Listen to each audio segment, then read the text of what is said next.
guys, welcome to our YouTube channel, and my name is Brian Ajon. Today I'm joined by one of the youths that we have in this nation. His name is Patience Oyuko, of course a student of Maseno University.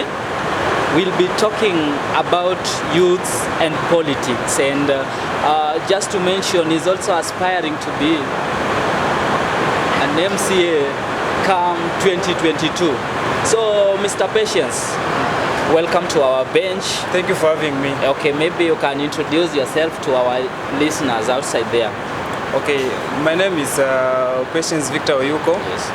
I'm a political analyst. I'm a student. I am a young person who has the interest of this country at heart. And I'm an aspiring MCA coming 2022. Yes. Thank you for having me on this interview. Welcome. Yeah. Okay, just to begin straight away, Mr. Patience, we want to talk about the current issues in politics, and not to leave out, we want to start by mentioning BBI, the Building Bridges Initiative. It is something that has been cooked. It is something that is out for discussion. First of all, what's your take on BBI? Okay, my take, that's a very blanket question, but I'll try to tackle it to the best of my ability. Yes. My take on BBI is that when you look at those issues, okay, first of all, I'll have to commend President Uhuru Kenyatta and Raila Odinga for seeing the need to come together and forge a way of prosperity for this country. You know, we've always been experiencing bloodbath after every election. So looking at the issues in that particular, or the proposals, the issues that BBI is looking forward to tackling, Yes. that are issues of concern to this country. True. So my take is those issues really affect us as a nation, and for this nation to prosper, I think that issues we should talk about. So the BBI is a constructive debate. I think every Kenyan should be able to give his or her thoughts about it. It's something worth talking about. True. Yeah. Okay, so just to tell you is that some people outside there think that BBI is coming to create more leadership positions. And when we look at that perspective, it is taxpayers who are disadvantaged, because by creating more leadership position, it means taxpayers will have to pay more tax to maintain the leaders in position. What is your take on that? Okay, I don't refute the fact that BBI is coming with a change. Yes. And actually, I'm not here to support it. I'm just here to bring meaning out of what they're trying to propose. Yes. You know, for change to take place in a nation, change sometimes is expensive. You understand? Yes. But so long as taxpayers' money will be used for the benefit of this country, if those positions are supposed to be helping us to achieve something big as a nation, then I think there's no problem with it. Some changes don't come cheaply. Change is very expensive. Change is very expensive. Yeah. So it's upon those people who are pushing for BBI to convince Kenyans that in as much as it's going to cost us, it's good for us, and we are supposed to be adopting it. True. Yeah, that's my take about that one. Okay, so in other words, you're trying to say that change comes with different challenges. Yeah, we cannot have a proper functioning system without creating positions. Yes. Those positions are there to serve the nation, not individuals. Yeah, they can't be occupied by dogs. They have to be occupied by people who are there to serve the nation. Okay. Yes. Okay, just another question. Don't you think that BBI is there to serve the dynasties that we have ever since? Like it is there to serve positions for the dynasties. Okay, it's very unfortunate that some of us in this country have reduced BBI, an initiative that is supposed to be forging away from a prosperous country, has been reduced so that you cannot talk about dynasties. When you mention BBI, you think of dynasty. I think that's the wrong way to go. But just to tackle that kind of perspective, okay, you know, they say it's a national principle of politics that when people are young, they build a nation. And when they get old, the nation builds them. So that's my take. If somebody somewhere thinks that the BBI is supposed to be creating positions, then to me I see it as a chance now for the nation to build individuals. Because these dynasties, Kenya could not be at this particular point without these dynasties. Look at the Kenyatta dynasty. Mama Ngina herself, leave alone Kenyatta himself, Mama Ngina herself was detained for 6 years. In the name of bringing independence to this country, we cannot forget the kind of struggles that Raila Odinga has gone through to bring change in this country. Therefore, we can call them dynasties, yes. But if a time comes where now the nation is supposed to be building them when they are now old, then personally, it's not. I don't have an issue with that one. So, but I would advise that we should not reduce BBI into a dynasty stock. Into a dynasty. Yes. But you don't have problem with the BBI being more advantageous to the dynasties.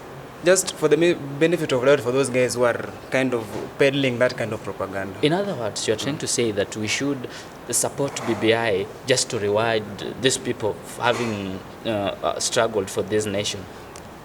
If BBI was supposed to be looked from the angle of dynasties, then I would say that, which is unfortunate. We are not supposed to look at BBI from the angle of the dynasties. I was responding to that with the angle of dynasties because I'm responding to the idea you're trying to put across. Okay. Yeah. Okay.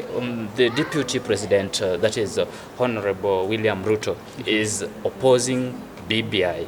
You know, and people think that some people think is not honest with it. Actually, people think is opposing it just because the former prime minister is in for it. What is your take? Do you think he has a genuine stand on BBI? You know, at the end of the day, whether to have BBI or not, it's more about Kenyans. It's not about Ruto or Raila and Uhuru. But again, both comes. These are people who are just fighting for something they want. Ruto is pro the status quo to preserve the presidency for him, if I'm shocked as a politician. Yes. Because him is saying that the BBI is there to create positions for people who had been rejects, like Raila Odinga. Yes, but the even the dynasties. But even him personally, he knows so well. He knows so well, or actually he has managed to convince a lot of Kenyans that the BBI will lock him out of presidency. So he's fighting it so that it can preserve that position for him. So either way, we can't say Ruto is good or bad, and we can't say Raila and Uhuru are good or bad. Yes. The thing is, Kenyans should look at this BBI. Or when the report will finally come out, and when it will come out as a draft constitution. It's about Kenyans, where I'll not make my decision to support it because Ruto said or because Raila and Uhuru said, but because this is something that I feel will help me and the future generations in this nation. Yeah, so I think we should grow into a country where we can talk about the BBI as the initiative itself. Without bringing politics into it and without bringing the rivalry between Raila and Ruto in it. Actually, I've just asked you a simple question, and I don't know why you are not answering what I want. Okay. I'm asking, do you think the deputy president has a genuine stand about on BBI? Of course, we have not seen him publicly supporting it, but we have seen him publicly opposing it. Yes. So it's very clear. Some things in politics are so obvious to be assumed. Ruto is against the BBI. The BBI. Yeah. So it does not actually. Should we say that it does not conform with the agendas, the models that are in the BBI, or is opposing it because his rivals are for it? You know, Ruto will always be a politician.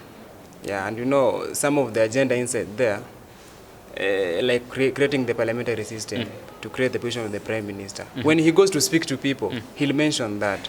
He'll not talk about those other issues they are in. He is interested on issues that touch on the president, on the presidency. He is so conservative on that. On that. Yeah. Okay, thank you very much. Okay, another thing is the current states. We just saw it the other day that the higher education loan board, that is HELP, they want to introduce something. They want to publish the names of defaulters, the students who have completed their studies and have not settled their debts. Actually, do you really think this is a nice idea for youths of this nation? I don't know why this country is concentrating much on de-empowering our youths and actually depressing its youth. You understand? Because as a defaulter, I completed my university education, wasn't able to pay this loan because of unemployment. Unemployment caused by the leaders who are not really fulfilling their mandate, or rather they are not carrying out their service or their duties in a way to empower our youth. Yes. Therefore, if I'm not able to pay a loan because I'm not employed, then you go ahead and publish my name in the daily. So I wake up tomorrow and my name is there. You are a probably as Yeah, a defaulter. I owe the government. You know, Yes. it's not in order. Actually, it will lead to depression of some of our youth, and it's not the best way to go. And I really hope somebody somewhere will have the audacity to challenge that in court. But again, I don't know why the government has always been writing off loans. KQ was owing the government billions of shillings. KQ. Yes, I know. The coffee farmers owed the government a lot of money. Was it so hard to write off these loans owned by promising young Kenyans who are just struggling to make ends meet? True. So I'm really against this move, or rather that notice that HELB gave to publish the names of defaulters on daily newspapers. Yeah, somehow it's an infringement of privacy, and it is a recipe for depression of our youth. Of our youths. Yeah. So, in other words, we should just wait for them. We should be as the government. We should be patient with them. The government should be writing off these loans. Yeah, because youth, we hold the prosperity of this country, the future of this country in our hand. Come on, but it is a loan. But even A loan. Once you're given a loan, you are expected to pay. Even at if a the later way date. they wrote, it's a debt. It's a debt. And then of the day, when KQ owed the government Yes.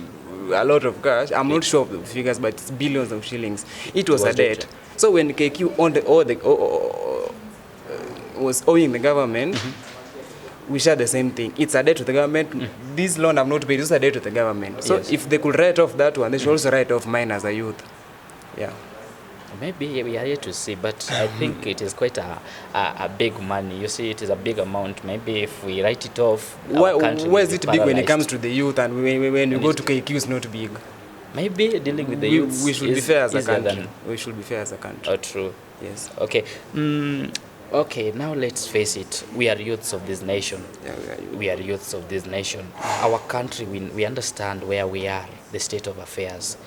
And our youths, we see some of our youths are doing fine in politics, national politics. Yes. Just to mention some of them, like Babu Wino, Johnson Sakaja. and Johnson the Sakaja, likes. they're coming. Yes. What's your take? What would you say? What would you comment on the place of youths in national politics?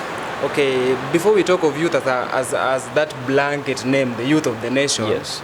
it narrows down to an individual youth. You know, before I become millions of youths, first of all, I'm one youth. Yes, You understand? you are an individual. And for someone to make it to great heights, like you can give an example like an Babu Wino. Yes. It begins with the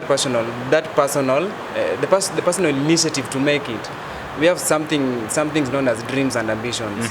You understand? Yes. Dreams and ambitions alone, when followed keenly, with determination and without giving up, I think youth should be able to make it. Yes. If we're able to follow our dreams and ambitions without fearing, without giving up, we can make it. But again, the government has a very big role to play in terms of ensuring the youth of this country prosper, in terms of empowerment and employment. What's your point? Yeah, the government has a big role to play. What do you- We have institutions. Yes. You understand? Yes. We have institutions, and we have various organizations that can provide employment Yes. for our youth. For our youths. Yeah, I understand in the national budget, Yes.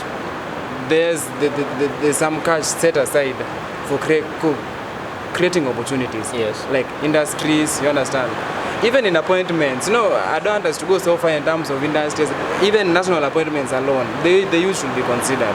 Therefore, it comes from the top leadership.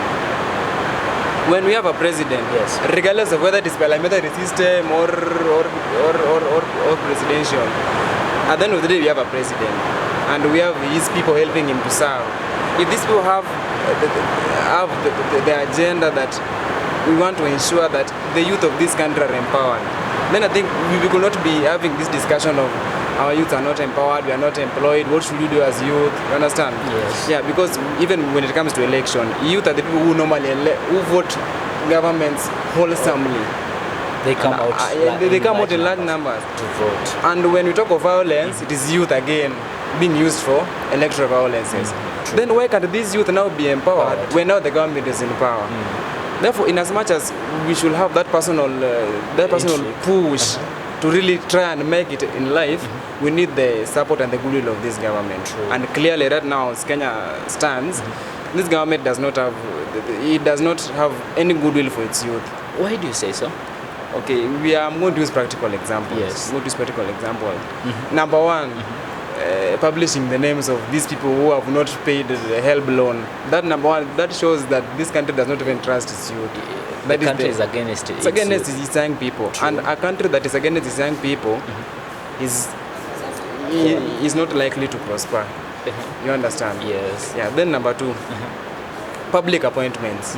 You know, we talk of inclusivity, and we forget that even youth should be included in appointments. You cannot appoint somebody who is 65 years old. You understand? Who was elected to parliament in 2002, Mary Wambui. That is all. Yeah. So that alone is an infringement, or rather it shows that this nation, or rather this government does not trust our youth. Yes. Yeah, and I think this is a situation that needs to be changing.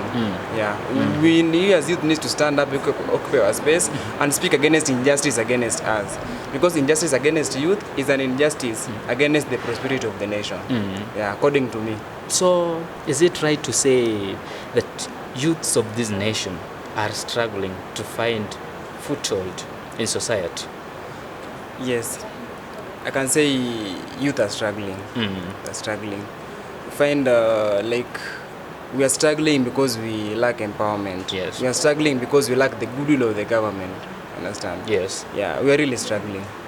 Okay. To really to occupy that space and to be recognized by the government. Yeah. And the closest example we have with us, even with this BBI technical team. You know, in as much as there are various issues that it's tackling that are of importance to this country, but they failed at one point. When you are bringing up an initiative to change the constitution in the name of inclusivity and forging a united country, yes, then in your task force of 14 people, you fail even to have somebody even one youth to represent, who can, where you tell us, like, you know, we need your input on this one. Absolutely. I think there, the proposals of this BBI, to some extent, failed. Yeah, they failed in like recognizing that the youth can also have significant input in the constitutional change process. True. Yeah. In constitutional review rather. Yeah, review rather. Okay, thank you very much. So I'm gonna ask you about BBI. Mainly, it is the main theme of BBI is changing the system from presidential that we have right now to the parliamentary democracy. Okay, the main theme is not to change the system of democracies. The main theme of BBI, or rather what it stands for, why it was constituted, is to forge a united country. Yes. Okay. And for a united country, we have to fight certain things. I still agree. Like divisive politics, and that's why they're bringing the parliamentary. I agree with you still. But parliamentary and presidential democracy, these are two different things. Right now we have presidential. We have the presidential, yes. And in the BBI, the BBI has recommended that we move from presidential to the parliamentary system. What do you think, comparing the two comparatively between presidential and parliamentary? What is your take? Which one would you recommend for Kenyans? Kenya can work with any, but the question you need to ask, after you've chosen one of them, yes, can we still have proper institutions that are accountable? Yes. The top leadership, is it accountable? Is there integrity? Is there service delivery? You understand? So, at the end of the day, it's not about which one is good. It's a matter of with either of them. Can we still achieve prosperity? Because with either of them, we can still achieve prosperity. But it's upon us now. When we shall have chosen one of them, can it help us to achieve the goals we want as a nation? Yeah, to unite this nation. To unite this nation. Okay. To end corruption. To end ethnicity. You understand? To create jobs for our youth. And to inclusivity. Everybody can feel safe in the nation. To respect human rights. You understand? Yes. So it's not a matter of which one is good. It's a matter of after we shall have chosen one of them, what do you do with it? That is the question. Truly. Both systems can work. Can work in Kenya. So it is we have to see on how we implement either. Because Kenya is a nation where today it's good, tomorrow it's bad. Yes. So you also never know. We could change from parliamentary from presidential to parliamentary. Then after a few years, no, parliamentary is bad. Now, so at the end of the day, let us choose one of them, and Kenyans will choose. And we use after we chosen those leaders who will be in those various positions to serve, let them serve with integrity. Let them serve with the interests of this country in their heart. Yes. Okay, thank you very much. So, I want to give you an opportunity to give your last remarks. Something that you feel we've not tackled but really affects the youth of this nation. Something that you feel is important, beneficial to that youth who is watching at this. Okay, I can use this camera. Yes, use the camera. Okay, to the youth of this country, we really need to stand up and occupy our spaces. The government may not give us all the opportunity. I'm gonna give you one last chance to give your last remarks on all this, summarizing everything that we've said, and also to put across a message to that youth who is outside there watching this. Okay, thank you for this opportunity. My final word to Kenyans generally, Yes. Actually to President Uhuru and Raila Odinga. We really hope you are genuine with the BBI. If you are genuine, Kenyans will support it. My message to the youth is very simple. You can be of use without being used. Yeah, that's my closing statement. Our Kenyan youth, you can be of use without being used. You can be of use Without being used. Yes. What do you mean by that? Just to elaborate. Actually. I thought we are closing and I don't need to elaborate more. Okay, being of use means you grow to a state where the country automatically needs you for its growth. You are purposeful. Yeah, so that you can occupy a position as a youth that the country can use for its prosperity. But without being used. I meant youth have always been used in very wrong ways for personal to gains, perpetrate violence, yes, amongst other things that I don't want to mention. by the politicians, that is. By the politicians. Yes. So we can be of use in that the country will be looking for us because of this unique